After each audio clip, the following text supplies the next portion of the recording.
tired. We are very tired too.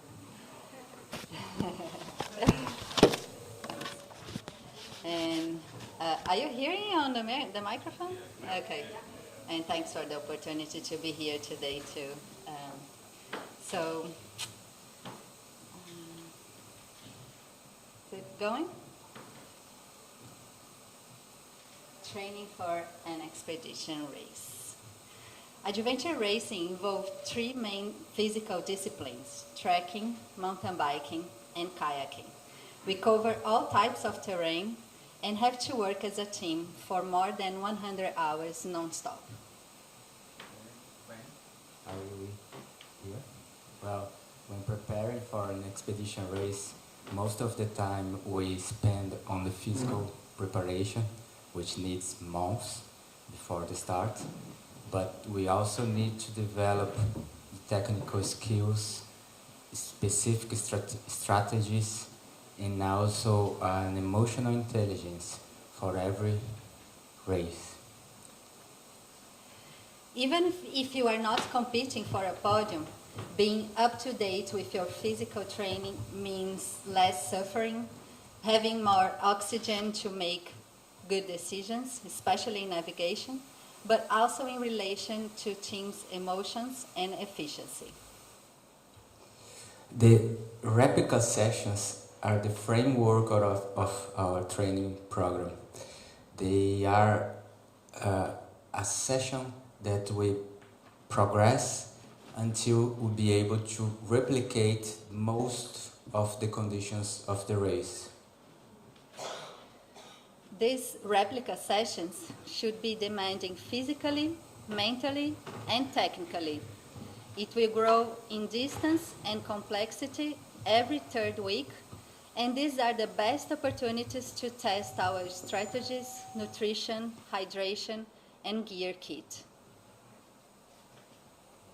The distribution between the disciplines, we tend to do the majority of the preparation for the trekking if we need to prioritize. That's because the trekking is the most demanding discipline and usually where we spend the most time on expedition race. And one of the goals of physical training for an expedition race is to develop your maximum aerobic speed. This will be your race pace, and it's necessary to recognize it during preparation.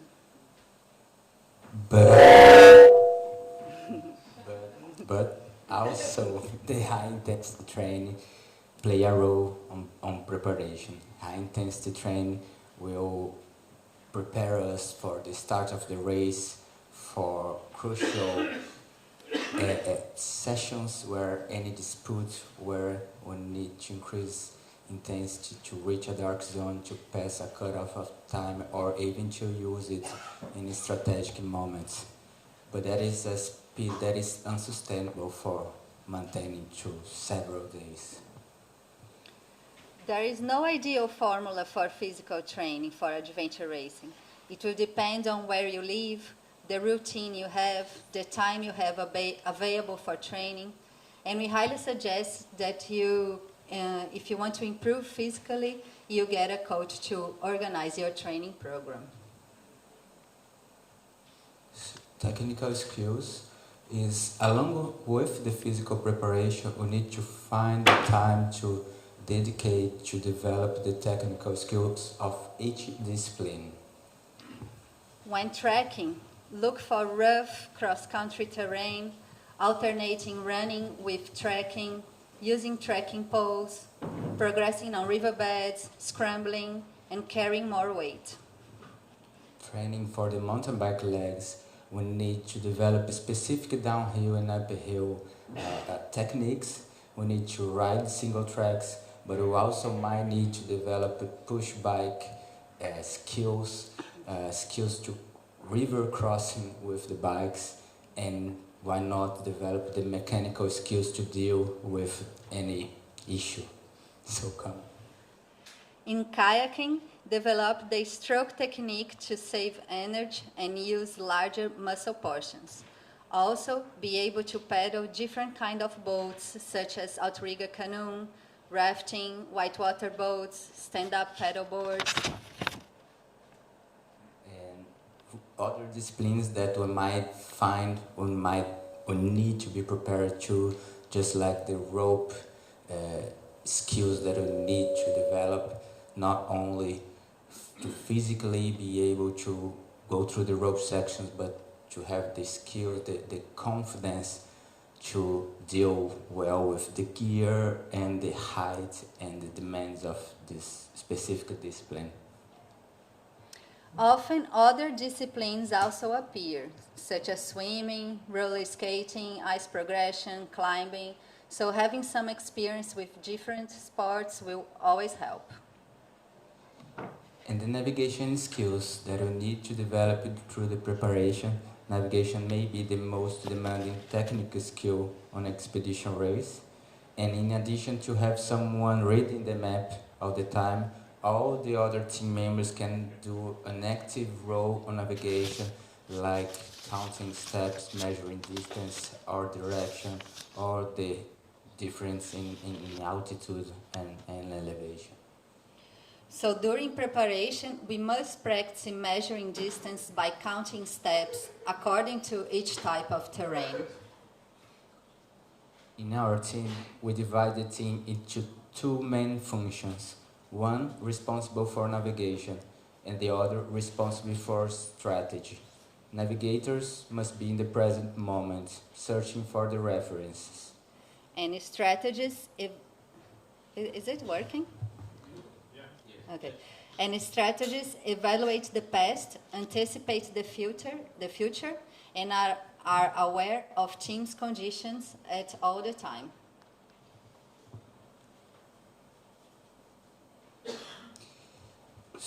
Strategies. The adventure racer's most basic strategy is to balance hydration, nutrition, and pace of the progression during the entire expedition.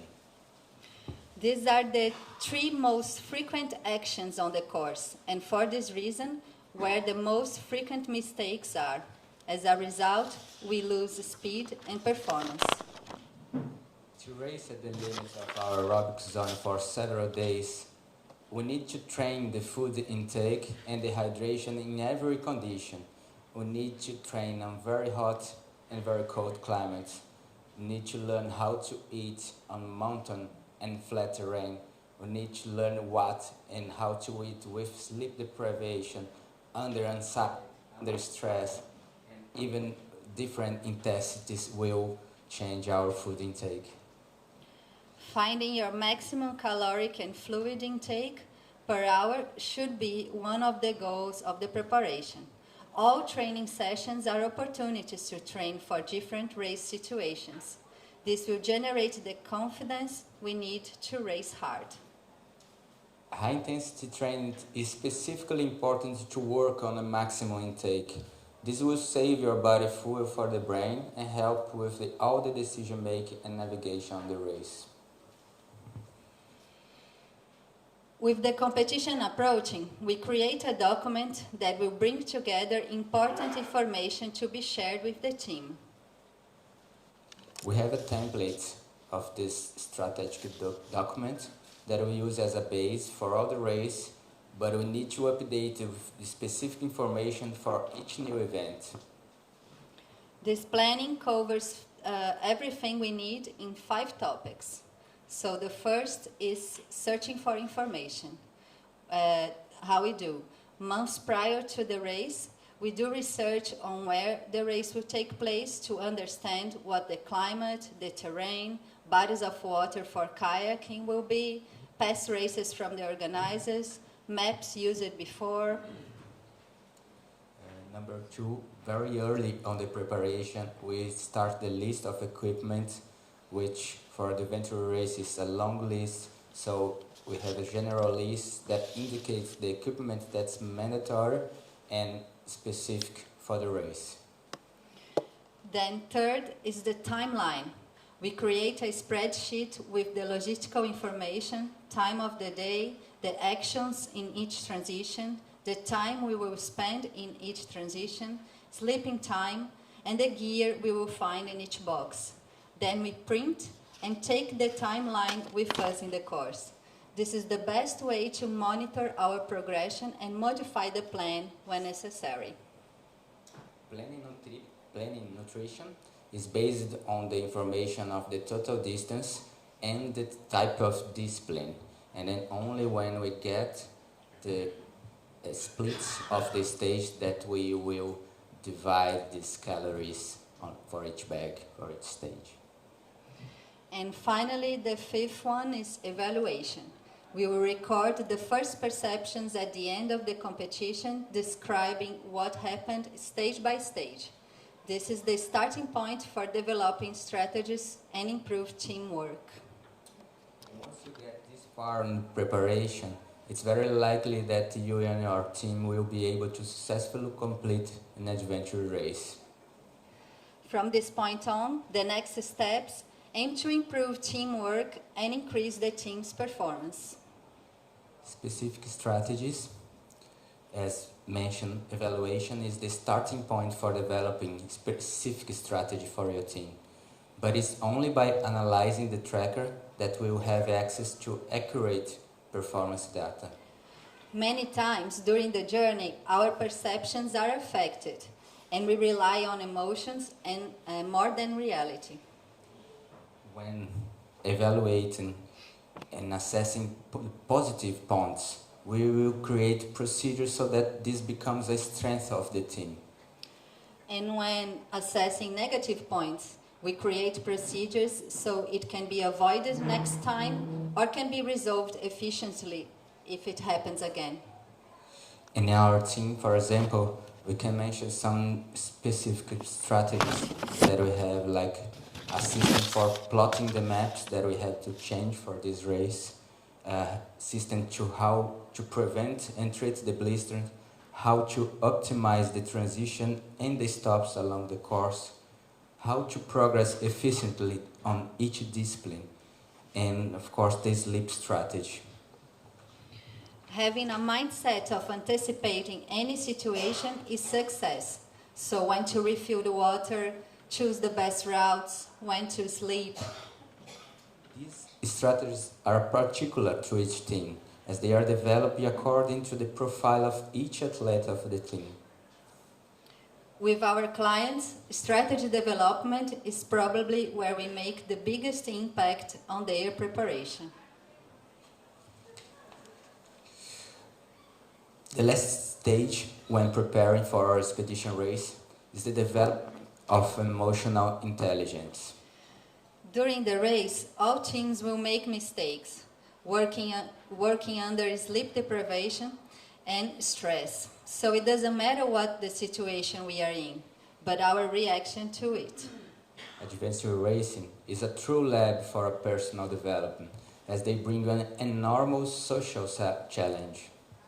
It is only after many experiences that we are able to deal with adversity. Any similarity with life is not coincidence. Training for an expedition race is also training for your personal development, and giving yourself to the process is the transformation. Thank you. I enjoyed it. Yeah, ladies and gentlemen, thanks to Camila and Guilherme. What I've heard is back to basics, and every race back to basics, you know. And the old saying is, you fail to prepare, you must prepare to fail. So back to basics.